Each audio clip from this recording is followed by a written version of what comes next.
Hi guys, Jordan from P&P Campers. Just going to be doing your handover video on your Mclouis. So we start under the bonnet. On the left hand side here, you've got the engine battery. So if you need a jump start, that's where you go for that.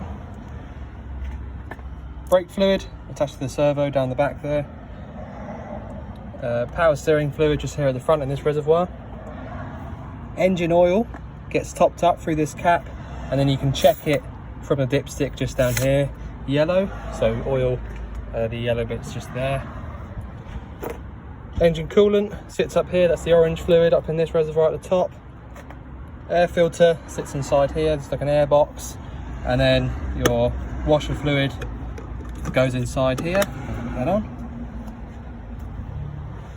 Your diesel filling point is this one here. You need your actual ignition key to go into there to take that out. And you open that up just by pushing on this side.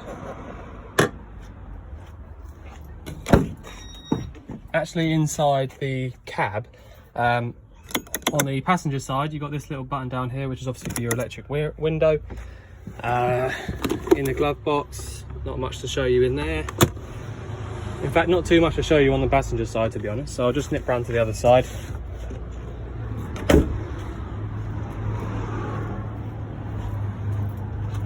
So on the driver's side, we've got down underneath the steering wheel, we've got this here, which is your steering wheel adjustment.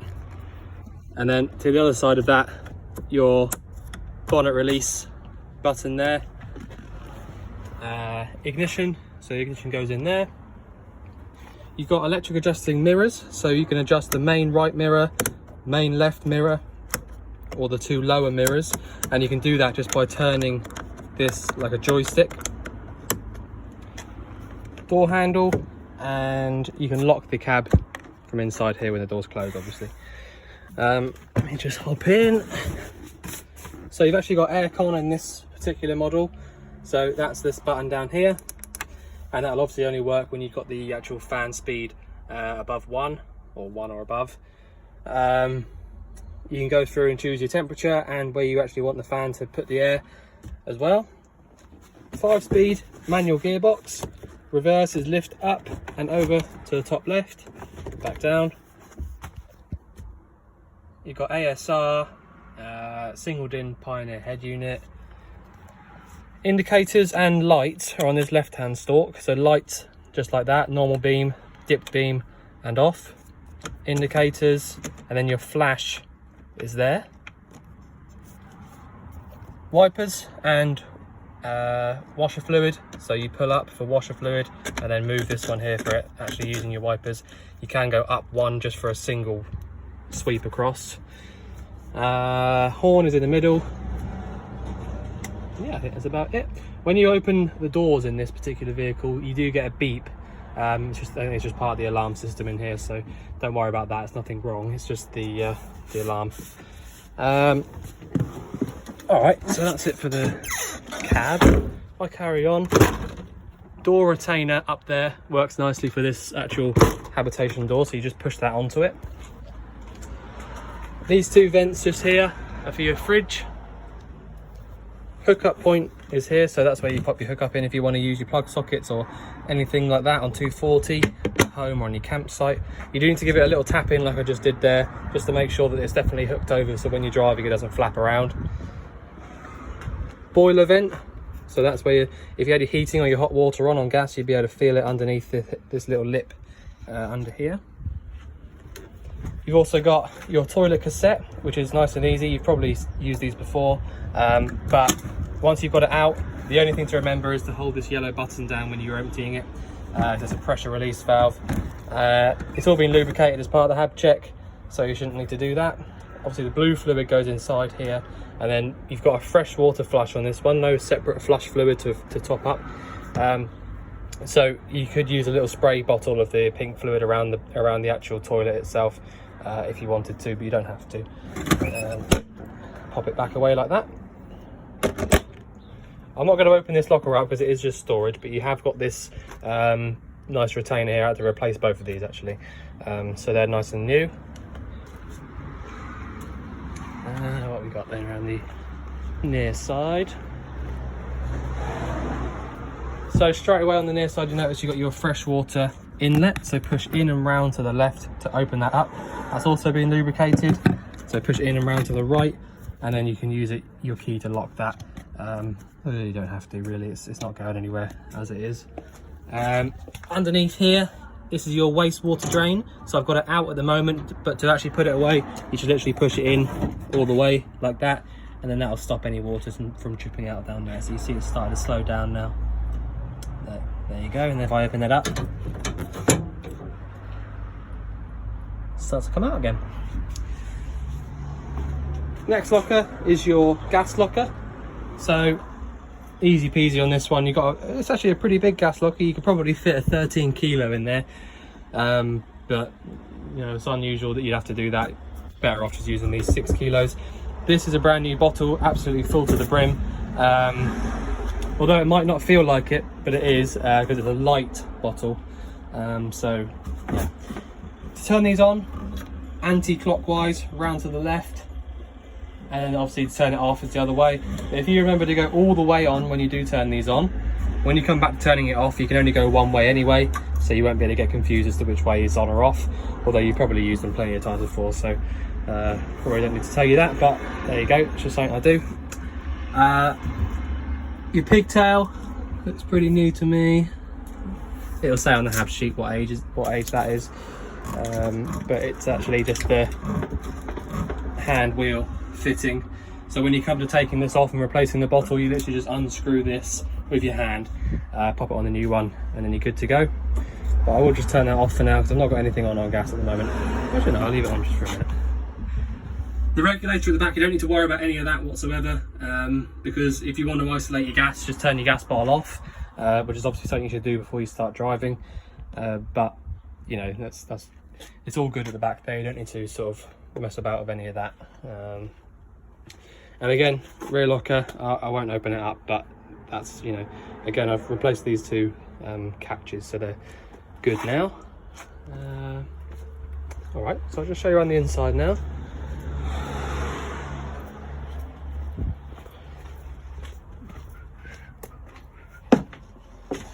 So straight away down here you've got your little fuse bank, so if you think you had any issues with anything in particular, if you feel up to it, you can go under there and have a little look yourself. Otherwise obviously let us know, and we'll sort it, but you can have a look down there if you feel like it, you know, if you're away for example.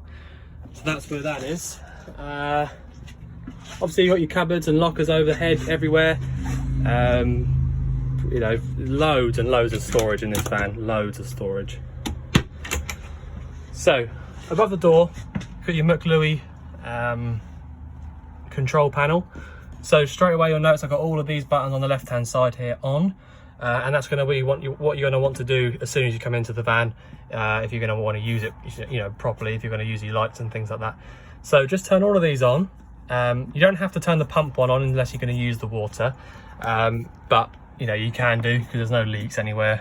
The only thing we had to do is replace this tap, so that's brand new.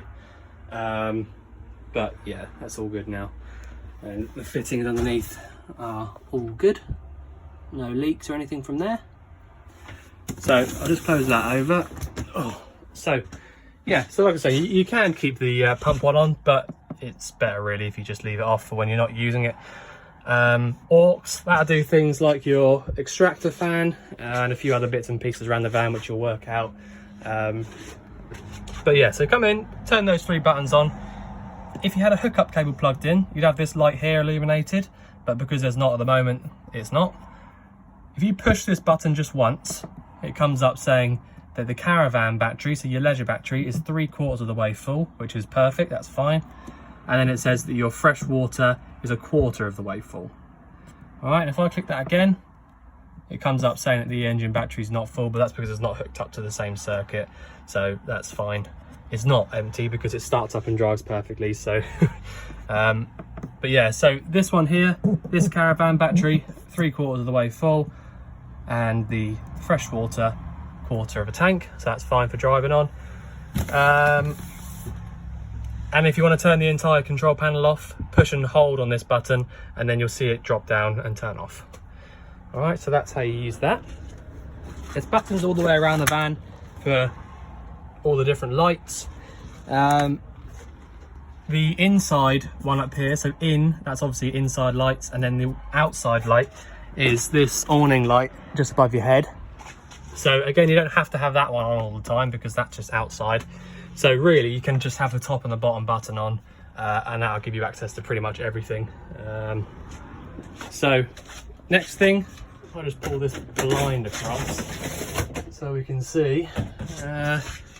We've got the fridge. So it's a 3-way fridge. It works either via the gas, which you quite literally just turn like that, which I just did, and it lits straight up. So there's nothing wrong with that whatsoever. That'll heat up at the element at the back, and then it will cool the fridge down.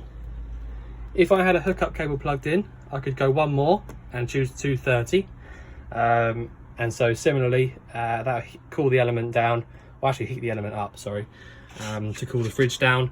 That works really, really well as well. So that's if you have your hookup cable plugged in. 12 volt is for when your engine's running only, and that won't get the fridge cold on its own. Your fridge already has to be cold. And auto will just go through and choose it automatically, but I personally don't really bother using the automatic version because it's just as easy to keep track of what you're doing if you just do it manually. There's only a few of these fridges that have got that AES on it anyway.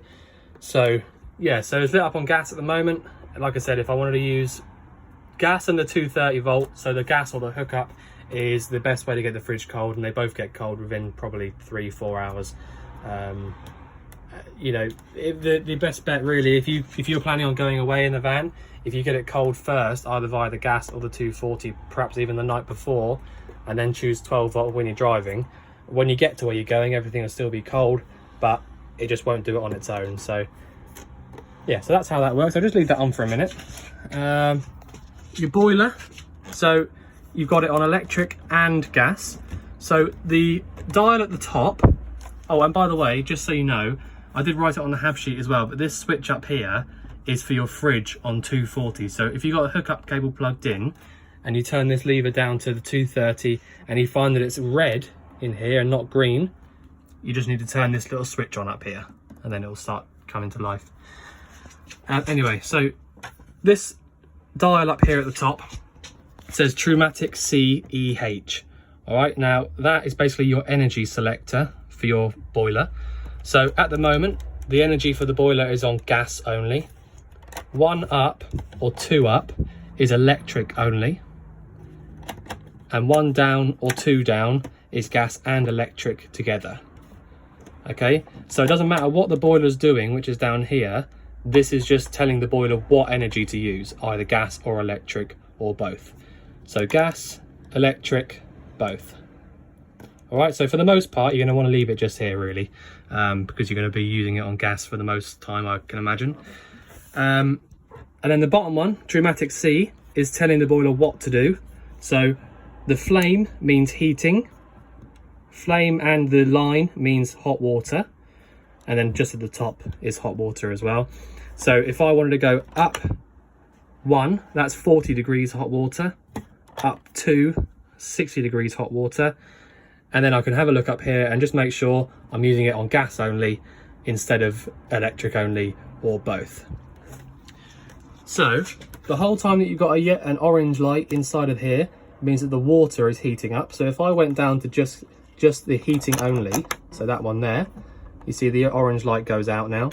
So that means that there's no water being heated up, and it's heating only. So pop that back into the middle now for off. So you don't have to marry these two up. It's just a case of using this one at the top to tell the boiler what energy to use, and the one at the bottom to tell it what to do.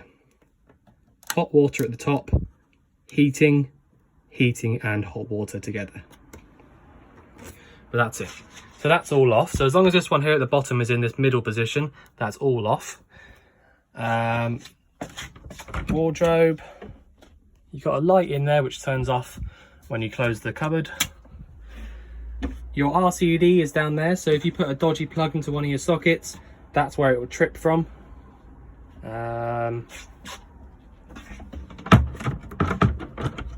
Okay. Oh, and your boiler is down here. And if you're going to be using your boiler and you find that you put your pump on, you just hear loads of water pouring out underneath the van, then come into this locker and just check that this is upright rather than down. All right, because it does, I mean, it does say on that, but this is your dropout valve for your boiler, so this will drop the water out if it thinks it's going to get too cold and freeze. So it's doing you a favor really, but just make sure that you've got it up in the upright position first before you start trying to use it, otherwise it won't fill up with any water. So if you are going to want to use your boiler, then you need to turn your pump on and just come in here and pull the water through. Make sure there's not loads of air in the system, hot and cold, like that.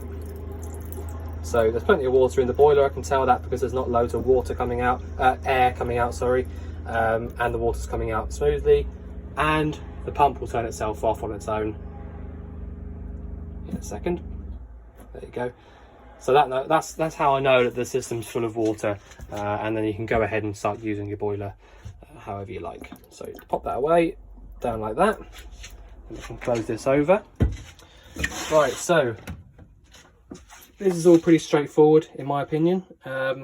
You've got the light for inside of your oven is there, and then your igniter, and that's an igniter for absolutely everything, so all 4 hog rings, grill, oven, everything. Every single appliance in here has got a thermocouple on it, which is the little piece of metal at the back, and what that does is it senses when the burning gas is coming through. So obviously burning gas is better than non-burning gas, so when it realizes that any flame's gone out, it will stop any excess gas coming through. So if for example, the wind blew out one of the flames, the thermocouple would sense that, and then pretty quickly it would stop the gas coming through. It would shut it off, so you can't fill up the entire van with a load of unburnt gas. And I've checked that all of those work. The bathroom, like I said, we've done the tap already, and the toilet is pretty easy. You literally just got the flap here at the bottom, open, close, and then you button at the back, which is the flush, and then just close that back over, or open it back up, sorry, and close it.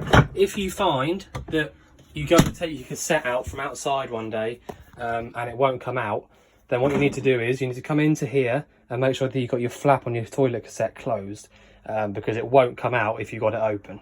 It sort of locks it in place. So just make sure you've done that. You've got a few skylights around the van, which are so easy. Just literally twist that like that, open it up, which lets a lot of nice air in actually, to be fair, when you've got that main door open. Got that one closed up at the moment because it was letting too much light in, you couldn't see. Battery isolator down there, that'd be for your leisure battery. Shower, obviously the shower's here, we've tested that, there's no leaks on that one. It all works exactly how it should, and the light for it is here. To actually close this up, there is a little kind of catch in there, so you literally just push it like this all the way, and then that's sort of locked in place. And then to open it back up, pull it like that. A bit noisy, but that's just making sure that it's definitely secure for when you're driving, so you can do that. But yeah, so I think that's basically all there is, to be honest. I don't think there's much else to show you. So the main parts are gas, or 240 for cooling the fridge down, and then 12 volts just for when you're driving.